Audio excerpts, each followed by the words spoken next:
और अब खबर तफसील से। जिला पुंछ मेधर सब डिवीजन के कृष्णा घाटी सेक्टर में एलओसी के करीब बारूदी सुरंग का धमाका हुआ, जिसके नतीजे में एक मेजर समेत 3 फौजी जख्मी हो गए।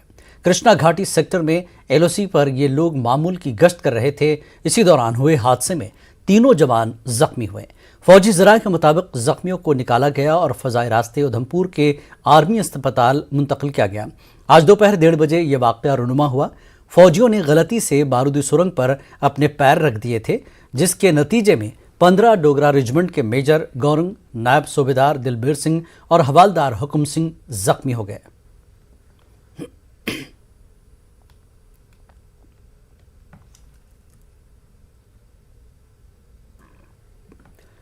पीडीपी सदर महबूबा मुफ्ती ने कहा है कि मुल्क की बुनियाद सेकुलरिज्म पर है और ये हमारे डीएनए में है। उन्होंने कहा कि बीजेपी सेकुलरिज्म को जक पहुंचाना चाहती है, मगर डीएनए वहीं रहेगा। उन्होंने लाउडस्पीकर को बंद करने को बीजेपी के इसी एजेंडे का हिस्सा करार दिया। मुफ्ती ने कहा कि मजहब का गलत इस्तेमाल करके हमारा पड़ोसी मुल्क बर्बाद हो गया है और अब हमारे मुल्क में भी वही हो रहा है। उन्होंने कहा कि मजहब के नाम पर तलवारें दी जा रही हैं और बुलडोजर इस्तेमाल हो रहे हैं। मुफ्ती ने बीजेपी पर निशाना साधते हुए कहा कि वो लोगों को रोजगार नहीं दे पा रहे हैं और महंगाई उरूज पर है। मुफ्ती ने कहा कि अगर 10 लाख फौज 100-200 मिलिटेंटों के साथ निपटने में नाकाम है तो फिर हमारे अंदर कुछ कमी है। अचानक से इससे पहले हिजाब का इशू आ गया, अब लाउडस्पीकर का इशू आएगा, उसके बाद हलाल का। ये तो एक इशू, ये तो खाली लाउडस्पीकर की बात नहीं हो रही है। बिजली पानी, बिजली के लिए लोगों में हाहाकार मची हुई है, तो ये काम आप कर नहीं सकते। तो सबसे आसान काम है कि हिंदू मुस्लिम को आपस में लड़ाओ, लाउडस्पीकर की बात करो, हिजाब की बात करो, हलाल की बात करो, दूसरी दाढ़ी की बात करो। तो ये और यही चल रहा है इस मुल्क में। और मुझे अफसोस है कि अगर हम भी उसी तरह चलते रहे तो हमारे मुल्क का भी हाल जो है आने वाले वक्त में बहुत बुरा हो सकता है। You never ever try to blame Pakistan for sending terrorists.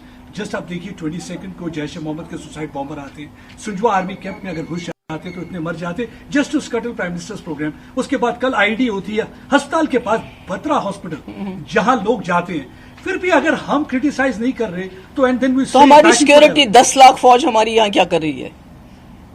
If they are not able to deal with 200, जो यही बोलते हैं ना 100-150 मिलिटेंट है, अगर 100-150 मिलिटेंट के साथ हमारी 10 लाख फौज उनको डील नहीं कर रही है तो फिर हम क्या कर रहे हैं? क्या कर रहे हैं फिर हम लोग? यहाँ तो हमारे लोगों का जीना हराम हो गया है एस्पा की वजह से।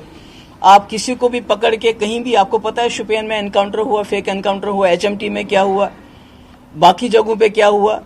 अगर इतनी सारी ताकत दी है हमने सिक्योरिटी फोर्सेस को, फौज को, कि आप डील करो सिचुएशन के साथ, अगर उसके बाद भी सुंजवा में इंसिडेंट हो जाता है, दूसरी जगह इनसे हमारे 5 सरपंच मारे जाते हैं, तो ये तो मैं समझूंगी कि हमारे तो घर में ही कोई ना कोई कमी है ना कहीं हम ही फेल हो रहे हैं ना। 150 या 200 मिलिटेंट्स के साथ डील करने में maybe we are failing, so we should also look inside. Jammu Kashmir में बिजली बहरान के खिलाफ कांग्रेस ने जम्मू में एहतजाज किया। जम्मू कश्मीर कांग्रेस के नायब सदर रमन भल्ला एहतजाज की क़यादत कर रहे थे। ये रैली पार्टी हेडक्वार्टर से शुरू हुई। एहतजाजियों का कहना था कि शदीद गर्मी के बीच बिजली की भारी कटौती से लोगों को सख्त मुश्किलात का सामना है। उनका कहना है कि बिजली न होने से पानी की सप्लाई भी मुतासर हुई है। एहतजाजियों ने शहरियों की जानिब से मार्च करने की कोशिश की, मगर पुलिस ने पहले ही इलाके में रुकावटें खड़ी कर दी थीं। उन्हें आगे जाने की इजाज़त नहीं दी गई। एहतजाजी आगे जाने के लिए वजिद थे। पुलिस ने चंद लीडरान और कारकुनों को एहतियाती तौर पर हिरासत में लिया।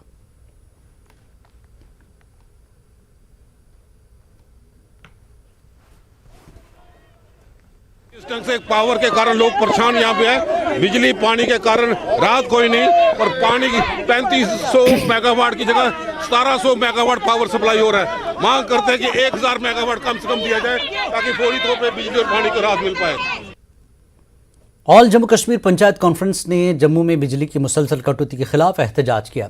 तंजीम के सदर अनिल शर्मा की क़यादत में एहतजाज के दौरान महकमा बिजली और हुकूमत के खिलाफ नारेबाजी की गई। उन्होंने कहा कि जम्मू में रोजाना 12 से 18 घंटों तक बिजली कटौती की जा रही है। शर्मा ने इन हालात के लिए एलजी इंतजामिया को जिम्मेदार करार दिया। उन्होंने एलजी इंतजामिया पर लोगों की मुश्किलात को दूर करने में नाकाम होने का इल्जाम लगाया। सिर्फ 4 या 5 घंटे बिजली जो है वो आ रही है। बच्चों को जो है पढ़ने में इस वक्त बड़ी मुश्किलात का सामना करना पड़ रहा है और इस वक्त एग्ज़ाम का सीजन, आपको पता है कि एग्ज़ाम चल रहे हैं, बच्चों को वो भी मुश्किलात आ रही है और बिजली की वजह से पानी भी जो है गांव के अंदर लोगों को नहीं मिल पा रहा है। इसलिए एलजी महोदय से हमारी गुजारिश है कि कम से कम 20 घंटे बिजली जो है जहां जम्मू डिवीज़न के अंदर दी जाए, क्योंकि जम्मू के लोग, ख़ास तौर पे मैं कहना चाहता हूं, जम्मू के लोग जो हैं वो रेवेन्यू ज़्यादा देते हैं, पैसा ज़्यादा देते हैं, लेकिन बिजली हम लोगों को कम। जम्मू कश्मीर में शब कद्र और जुमतुल विदा अकीदत व एहतराम और जोश व खरोश के साथ मनाया गया। हज़रत बल श्रीनगर में सबसे बड़े इज्तिमात मुनक्किद हुए। यहाँ वादी भर से आए अकीदतमंदों ने खुसूसी इबादात में हिस्सा लिया। उधर तारीखी जामा मस्जिद श्रीनगर में इंतज़ामिया ने इबादात की इजाज़त नहीं दी थी। पेश है हमारे चीफ करस्पॉन्डेंट परवेज़ भट्ट की ये रिपोर्ट।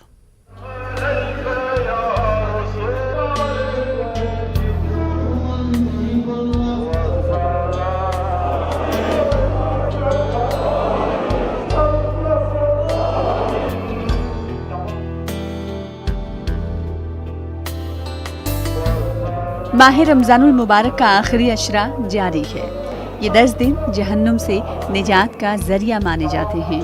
इसी अशरे में शब कद्र और जुमतुल विदा भी मनाया जाता है।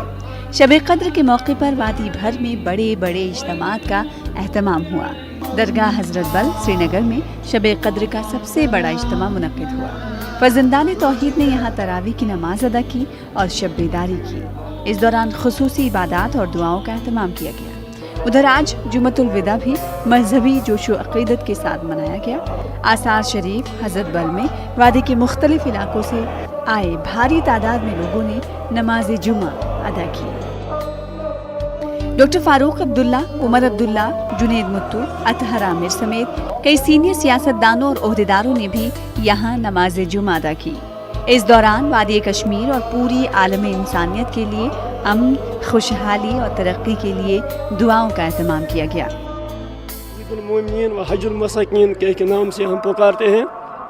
यह हदीस मुबारक फरमाया आका नामदार जनाब हज़रत मोहम्मद अरबी सल्लल्लाहु अलैहि वसल्लम ने कि जिस तरह 7 दिनों का सरदार जुम्मा होता है, इसी तरह ये 11 महीनों का सरदार माही मुबारक होता है। इसी तरह ये साल में जितने ये जुम्मा मोहम्मद आते हैं, ये जुम्मतुल विदा, ये इन जुम्मों का सरदार है। हम इसलिए यहाँ आए हैं कि इसको हम मदीने सानिया भी कहते हैं। यहाँ लोग जोक दर जोक आते हैं। खुसूसी दुआ ये की गई कि यहाँ पीस प्रिवेल हो, यहाँ लोग फले फूले, दोबारा पीस हो, ताकि लोग दोबारा अपने काम में मशगूल रहे और यहाँ डेवलपमेंट हो जाए। अल्लाह ताला से दुआ मांगते हैं कि ये कश्मीर जो हमारा है ये तरक्की करे, फूले फले, जिस तरह पहले ये गुलशन था इसी तरह फिर से बने। और हमारी दुआ यह है पूरे आलम इस्लाम के लिए कि पूरा आलम इस्लाम फिर से बागो बहार बने जैसे पहले था। तारीख़ी जामा मस्जिद श्रीनगर में जहां इस दिन के मौके पर खास रौनक रहती थी, वहीं आज यहां पूरा सन्नाटा रहा। जामा मस्जिद के बाहर काफी तादाद में सिक्योरिटी फोर्सेस को तैनात किया गया था। अक्सर मकामी लोग, खास तौर पर शहर खास के लोग, जामा मस्जिद में इबादत की इजाजत ना देने से काफी मायूस और अफसुर्दा नजर आए। ज़राए के मुताबिक अमन व कानून की सूरत हाल को बिगड़ने से बचने के लिए ये इक़दाम किया गया था। मुत्तहिदा मजलिस उलमा और दिगर मजहबी व सियासी तंजीमों ने इस फैसले की मजम्मत की है। इंतहाई अफसोसनाक और हद दर्जा काबिल मजम्मत रवैया है कि हुक्काम एक न दूसरे बहाने तारीखी और मरकज़ी इबादतगाह और बिलखुसूस माह मुक़द्दस में शब कद्र जैसी तकरीब और जुमतुल विदा जैसा अजीम मरहला, जिसमें शहर व गाम से वादी के मुख्तलिफ अजला से लाखों की तादाद में लोग वालेहाना तौर पर जामा मस्जिद का रुख करते हैं, मीरवाइज़ कश्मीर के पंद व नसाइह और उनके जो मवाइज़ हसना हैं, वाज़ तबलीग हैं, उनसे इस्तिफ़ादा कर सकें।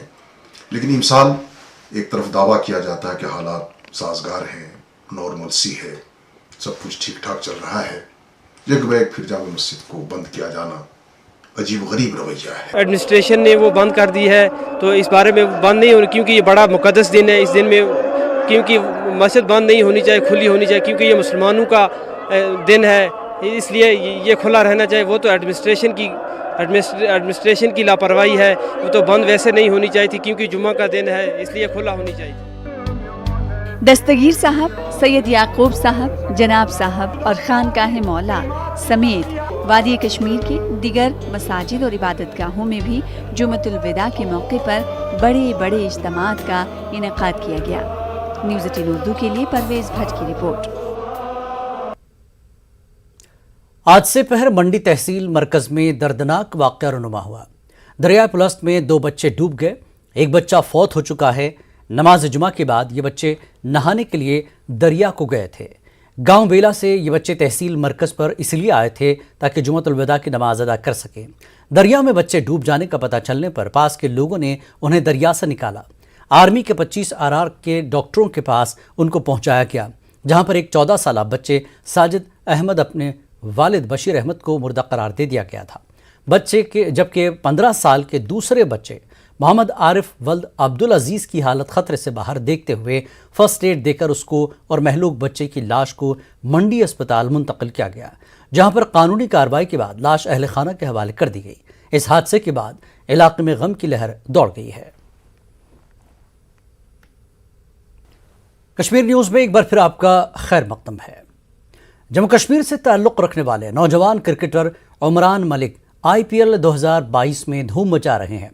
उमरान के अहले खाना और जम्मू कश्मीर के आम लोग अपने इस सपूत पर फ़ख्र महसूस कर रहे हैं। वो इसे टीम इंडिया का हिस्सा देखना चाहते हैं। पेश है न्यूज़ 18 जम्मू कश्मीर के एडिटर मनोज कौल की ये रिपोर्ट।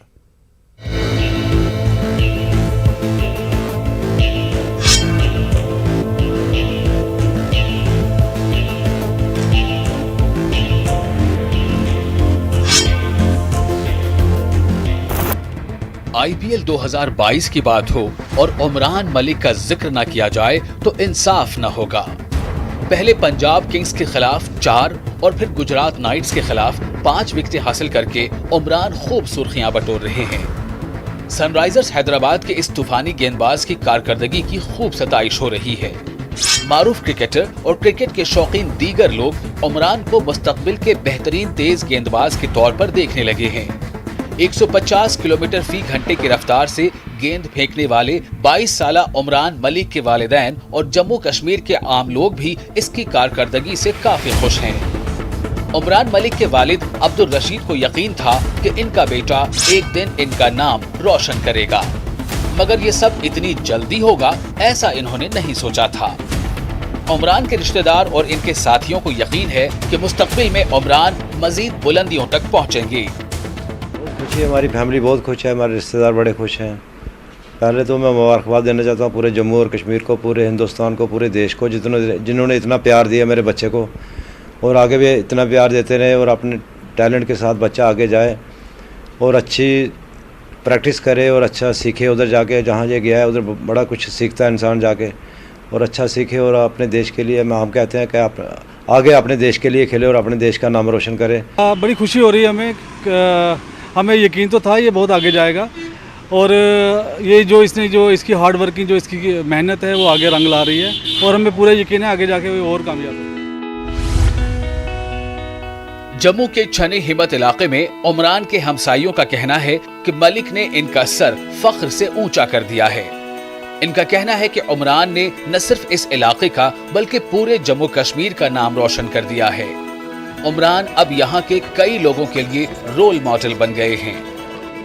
बहुत खुशी होती है उमरान मलिक को देख के। सनराइजर्स हैदराबाद में जिस तरह से उन्होंने 5 विकेटें ली थी तो बहुत ज़्यादा खुशी होती है, और मैं तो उनका स्पेशली बहुत बड़ा फ़ैन रहा हूँ। उन्होंने 22 एज में ही बहुत ज़्यादा जो है कामयाबी पा ली है। अब हम आने वाले वक्त में जो है उनको इंडियन टीम में देखना चाहेंगे, क्योंकि बहुत ज़्यादा स्ट्रगल की है उन्होंने और हमारे जम्मू कश्मीर का नाम भी उन्होंने बहुत ज़्यादा रोशन किया है। तो बहुत अच्छा सुनते हैं, बहुत अच्छा खेलता है वो, और आजकल वो सभी के दिलों में छाया हुआ है। पूरी मार्केट में इधर ही रहता है, हमारे महल्ले में रहता है, शंकर नगर वार्ड नंबर 49 में। तो काफ़ी बच्चों को शिक्षा भी दे रहा है, वो बता भी रहा है भी कैसे खेलना है कैसे नहीं खेलना है, और सभी बच्चों के क्रेज बना हुआ। हर बच्चे के जुबान पर उमरान मलिक का नाम है, पूरे देश के जुबान पर। हम चाहते हैं कि वो जल्दी से जल्दी भारतीय क्रिकेट टीम में सेलेक्ट हो जाए। हम तो चाहते हैं काफ़ी सारे क्रिकेटर यहाँ से निकलें आने वाले वक्त में, यहाँ से ज़्यादा नहीं IPL की टीम भी निकले यहाँ से। और उमरान मलिक को हम यही कहते हैं कि आने वाले वक्त में हो सकता है भारत के लिए खेलें और बहुत अच्छा लगेगा अगर भारत के लिए वो बहुत जल्द से जल्द खेलेंगे। जम्मू कश्मीर के लोग मानते हैं कि आईपीएल में उमरान की गैर मामूली कारकर्दगी से यहाँ के नौजवानों को तहरीक मिलेगी। इनका कहना है कि अब ज्यादा से ज्यादा नौजवान क्रिकेट व दीगर खेलों में आगे आएंगे। न्यूज़ 18 उर्दू के लिए मनोज कौल की रिपोर्ट। और वहीं जम्मू की सिमरन कौर फ्रांस में मुनक्किद होने वाले वर्ल्ड स्कूल गेम्स के लिए मुंतखब हुई हैं। ये लड़की फ्रांस के नामंडी शहर में मुनक्किद होने वाले 17वें वर्ल्ड स्कूल गेम्स जिम्नास्ट में अपना मुजाहरा करेगी। 16 से 18 साल के स्टूडेंट्स के लिए इंटरनेशनल स्कूल फेडरेशन का मुकाबला मुनक्किद किया जा रहा है। सिमरन के कोच अर्जुन आवदी करपाली सिंह को भी आलमी सतह पर हिंदुस्तान की नुमाइंदगी करने के लिए मुंतखब किया गया है। सिमरन कौर ने जम्मू को फख्र करने का मौका फराहम किया है। जम्मू में जिम्नास्टिक डिपार्टमेंट के लिए ये एक बड़ी कामयाबी है।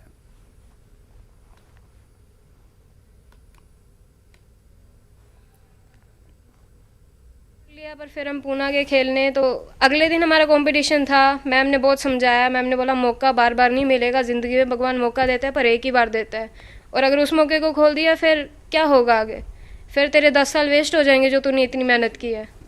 तो उसी के कारण फिर जब रिज़ल्ट आया मैं बहुत नर्वस थी कि पता नहीं मेरा हुआ नहीं हुआ, पर मैम ने बोला था कि अच्छा किया था तूने। तो फिर रिज़ल्ट आया, उन्होंने मेरा नाम लिया। मेरे तो शौक में थी मैं, ये मेरा नाम कैसे आ गया तो बहुत खुशी हुई उस time. Government degree college ground ग्रेज में अंडर 19 बॉयज़ के लिए क्रिकेट ट्रायल का इनेकाद किया गया। फौज ने गुरविंदर सिंह UTCA सेलेक्टर बराए रणजी ट्रॉफी चंडीगढ़ के ताउन से इसका इनेकाद किया। 43 बच्चों ने जोश व खरोश से इस ट्रायल में हिस्सा लिया। ट्रायल का मकसद गुरेज के उभरते क्रिकेटर्स की सलाहियतों को मजीद निखारना और मुल्क के मुख्तलिफ हिस्सों से सेलेक्टर्स को राग़िब करना था। सख्त प्रैक्टिस सेशन के अख्ताम पर 5 लड़कों को शॉर्ट लिस्ट किया गया। गुरविंदर सिंह ने उनके नाम जम्मू कश्मीर क्रिकेट एसोसिएशन के सेलेक्टर्स को भेजने का वादा किया। साहब आए थे यहाँ पे, उन्होंने हमें यहाँ पे देखा और हमें कुछ टिप्स दी कैसे हम क्रिकेट खेले, और हमें एश्योर किया आगे भी अगर आपको कोई भी क्रिकेट के मुतालिक कुछ होगा आप मुझे कहिए, और उन्होंने हमें यहाँ पे सिलेक्ट किया। तो मैंने कहा जब भी मैं छुट्टियों में आऊँगा तो मैं आके यहाँ पे बच्चों को देखने का ज़रूर करूँगा, क्योंकि बच्चों को ऐसी जगह पे मौका नहीं मिलता कभी खेलने का या उन्हें एक्सपोजर नहीं मिलता। तो यहाँ पे आए हमने 9 राजपूत ने आज ये ऑर्गेनाइज़ किया। हमने इनसे बात की कि हम बच्चों को देखना चाहेंगे, तो इन्होंने कहा जी हम ज़रूर यहाँ पे बच्चों को एक्सपोजर देना चाहते हैं और बच्चों को यहाँ पे आगे खेलने का मौका मिले। हदबंदी कमीशन ने जम्मू कश्मीर के असम्बली और पार्लिमानी हलकों की तश्कीलों के बारे में अपनी रिपोर्ट को तकरीबन हतमी शक्ल दे दी है। यह जानकारी मिलते ही जम्मू कश्मीर का सियासी दर्जा हरारत अब बढ़ चुका है। ये भी कहा जा रहा है कि कमीशन अपनी मुद्दत-ए-कार ख़त्म होने से पहले ही हतमी रिपोर्ट सौंप देगा। पेश है जम्मू से समीर भट्ट की ये रिपोर्ट।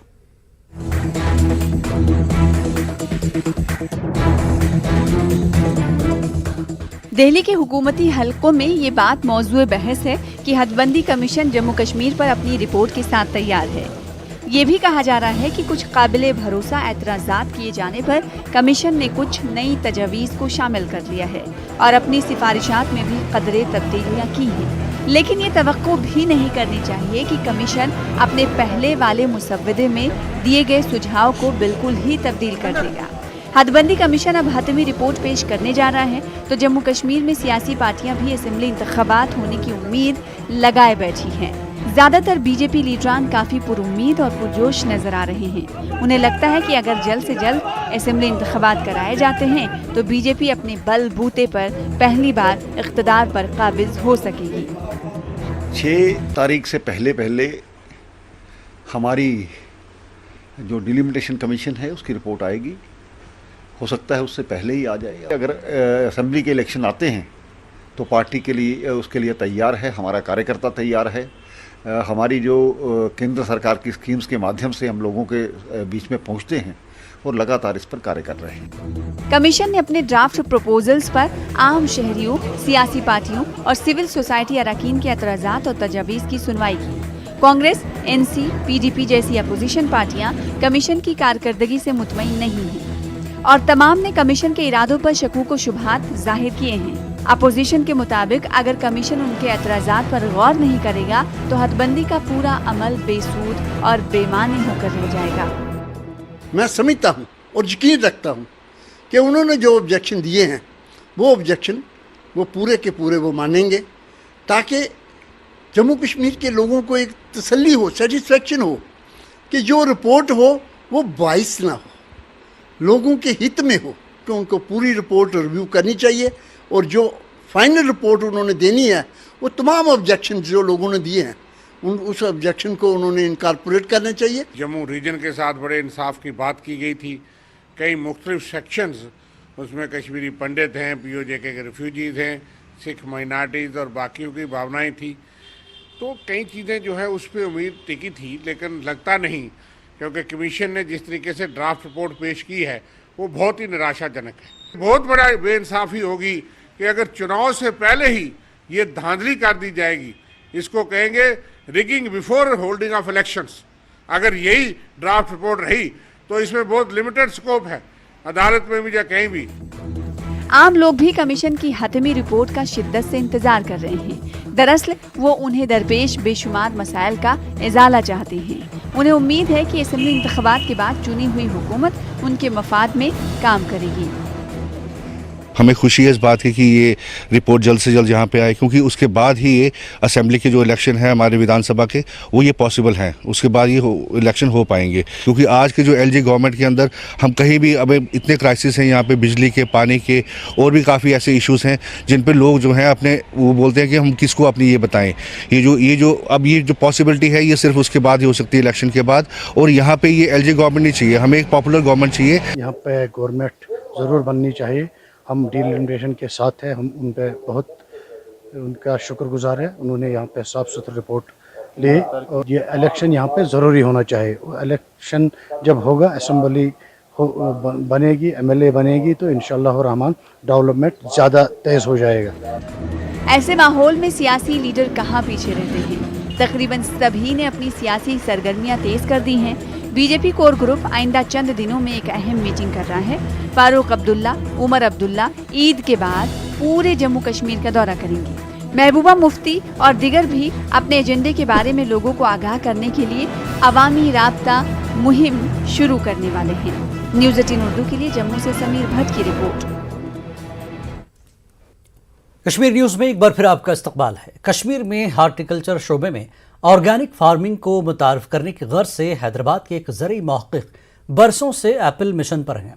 पुरुषोत्तम राव नामी मुहक्किक का कहना है कि डिलीशियस बागात का बेतहाशा कटाव और खादों का ज़रूरत से ज़्यादा इस्तेमाल हार्टिकल्चर सनत के लिए काफ़ी ख़तरनाक साबित हो रहा है। पेश है हमारे सीनियर करस्पॉन्डेंट मुदस्सर कादरी की ये रिपोर्ट।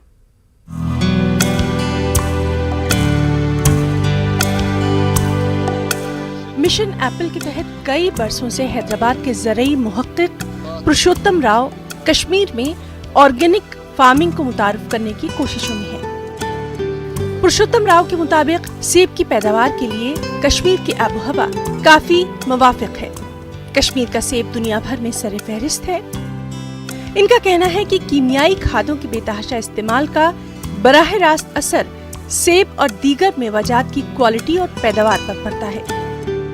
यहाँ पर केमिकल फर्टिलाइजर की अंधाधुंध पूरा इस्तेमाल हो रहा है। एक पौधे में 3 किलो एक साथ डालते हैं।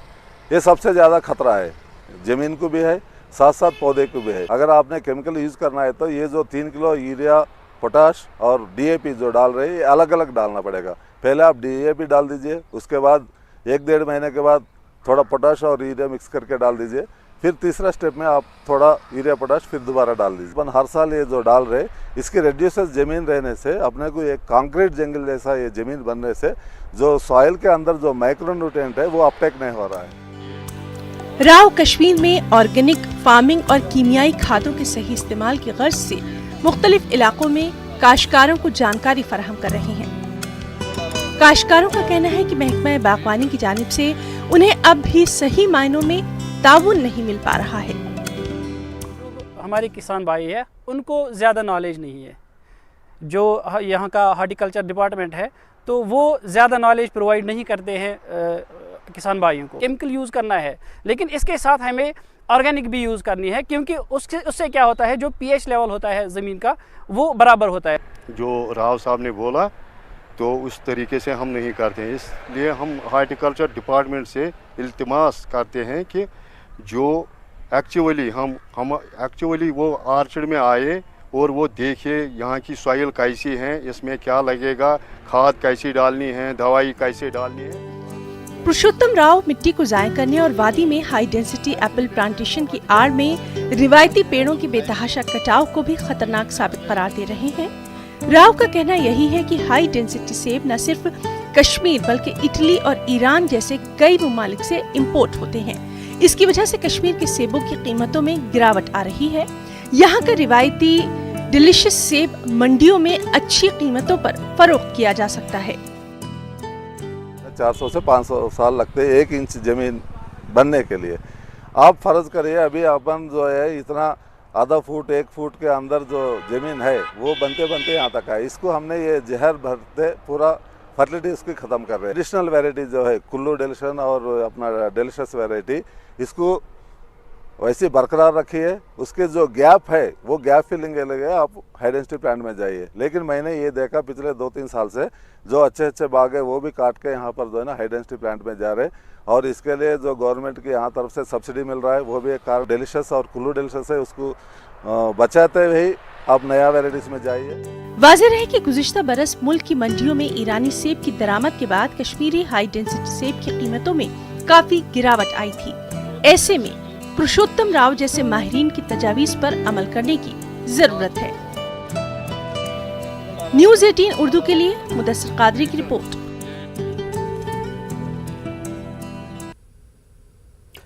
जमातुल वदा के मौके पर वादी के मुख्तलिफ इलाकों में कुद्स रैलियां निकाली गईं। ये रैलियां फ़िलिस्तीनियों की हिमायत में हर साल निकाली जाती हैं। सबसे बड़ी रैली मरकजी इमाम बारगाह बडगाम से लेकर मेन चौक बडगाम तक बरामद हुई। लोगों ने अमेरिका और इसराइल के खिलाफ नारेबाजी करते हुए फ़िलिस्तीनी अवाम के साथ यकजहती का इजहार किया। आगा सैयद मुज्तबा ने कहा कि सरजमीन फ़लस्तीन फ़िलिस्तीनी अवाम का आबाई वतन है और दूसरी जंग अजीम के बाद बरतानिया और अमेरिका ने एक इस्लाम दुश्मन मनसूबे के तहत यूरोप से यहूदियों को लाकर फ़लस्तीन में आबाद किया।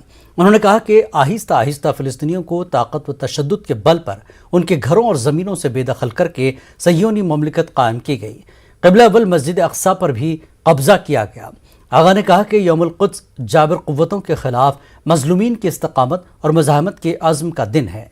आगा ने जामा मस्जिद श्रीनगर में शब क़द्र और जमातुल वदा के इज्तिमात पर पाबंदी की सख्त मज़म्मत करते हुए इस कार्रवाई को फ़िस्ताई सोच का अक्स करार दिया।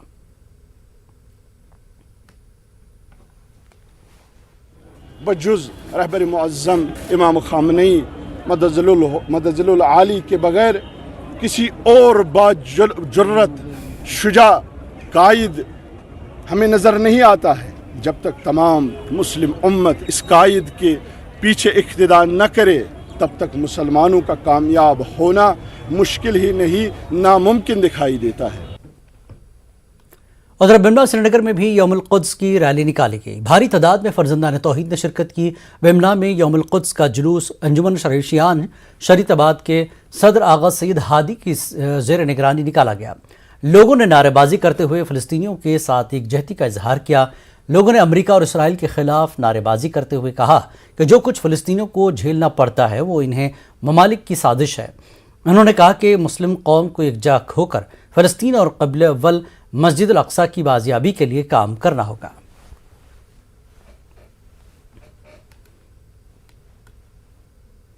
अंजुमन शरीशियान जम्मू कश्मीर के बैनर तले इमाम बारगाह यागीपुरा मागाम से भी जुमे की नमाज के बाद रैली बरामद हुई। रैली की क़यादत अंजुमन शरीशियान के आगा सैयद मुंतज़र अल-मौसवी अल-सफ़ी ने की। उलमा के साथ साथ मुख्तलिफ इलाकों से आए हज़ारों की तादाद में लोगों ने शिरकत की। लोगों ने फ़लस्तीनियों के साथ इजहार यकजहती किया। मागाम मेन चौक में इमाम जुमा मागाम आगा सैयद मोहम्मद सफ़वी और आगा सैयद मुंतज़र ने खिताब किया और आलमी यौमुल क़ुद्स पर रोशनी डाली।